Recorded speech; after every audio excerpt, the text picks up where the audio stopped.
Харрисон. В данном видео вы не услышите хейта, и в отличие от большинства пользователей, я отыграл в игру более 50 часов и имею относительно хороший компьютер, поэтому особых проблем с оптимизацией я лично не ощутил. Да, у игры действительно есть проблемы, и с этим фактом спорить сложно, но настолько ли эти проблемы большие, что люди делают массовые возвраты и пишут гневные отзывы в Steam, нужно еще разбираться. В основном все жалобы идут на FPS, у меня на борту RTX 2060 Super, и записью для комфортной игры все значения настройки установлены на минималку в 2К разрешении. Звучит страшно, но даже если оптимизацию поправят, то люди будут писать гневные отзывы и дальше. И ответ на вопрос почему. Он находится на поверхности. Достаточно написать в поисковике Steam статистика железа, и вы увидите, что у людей есть 1050, 1050 Ti, 1060 и последнее, кстати, у большинства пользователей. Проблема Battlefield состоит еще в том, что они, как мне кажется, не учли момент игровых сборок их потенциальных игроков. Но вот ведь не задача. За это приходится платить ресурсами компьютеров, которые люди обновляют не так охотно, как смена той же консоли. Ведь консольщики уже привыкли, вышло новое поколение, значит на старом оно вряд ли запустится, и нужно покупать новые мощности для игры в новые продукты и так далее. Пора вернуться в Battlefield. Так вот, давайте вспомним хотя бы один запуск старт батлы, который начинался без проблем, с оптимизациями, багами, плохой регистрацией попаданий и так далее. Лично я знаком с серией еще с 1942, не могу сказать о проблемах на запуске, в то время, так как у меня не было интернета, и играл я исключительно с ботами, но вот запуск Battlefield 3 я точно помню. Проблемы в сетевой игре были, и о них люди говорили, но тогда люди играли не только онлайн, но и сюжет, поэтому оценки на тот момент были размазаны на онлайн и офлайн. Да, время было другое, люди не так сильно обращали на такое внимание,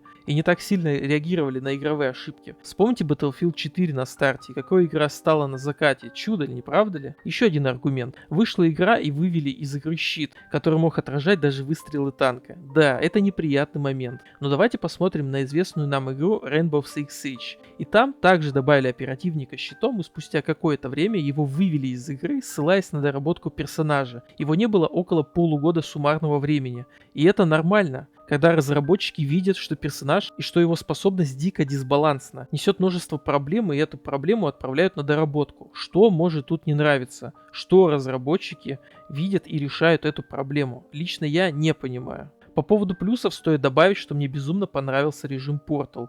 Можно получать очки и прокачивать свой левел на аккаунте, играя в эту чудесную песочницу.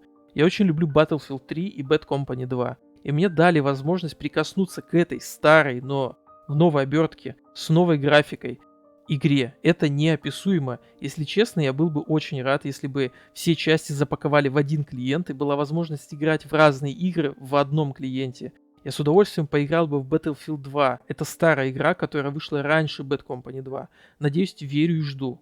Также стоит отметить переключение модификации оружия и перезарядка при активном прицеливании. Я не понимаю, почему это добавили только сейчас, а не в Battlefield 4. Это очень удобно, невероятно меняет геймплей и ощущение от игрового процесса.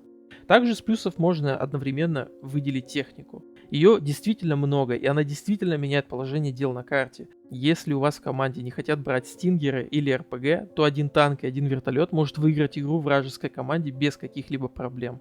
И даже после ввода оперативников и возможность взять эти, казалось бы, простые вещи, люди не берут и проигрывают игры.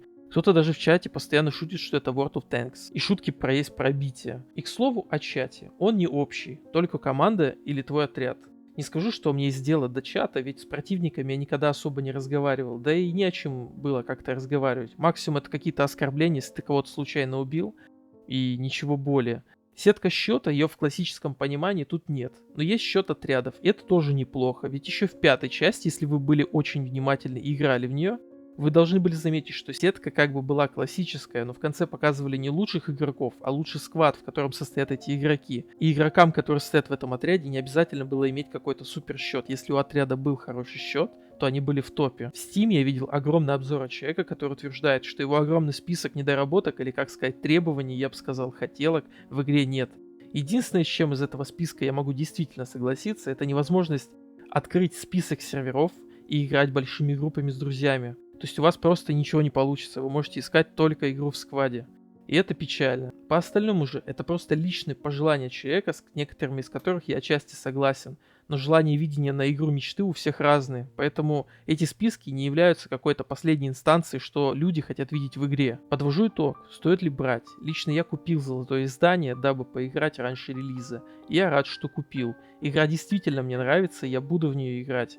Я продолжаю верить в то, что этот гадкий лебедь переродится во что-то красивое, ведь задумка и цели игры неплохие. Заложена красивая графика, кастомизация, огромное количество человек на карте, звуки, техника, случайные события, которые, кстати, практически ни на что не влияют, но выглядит очень красиво и эффектно.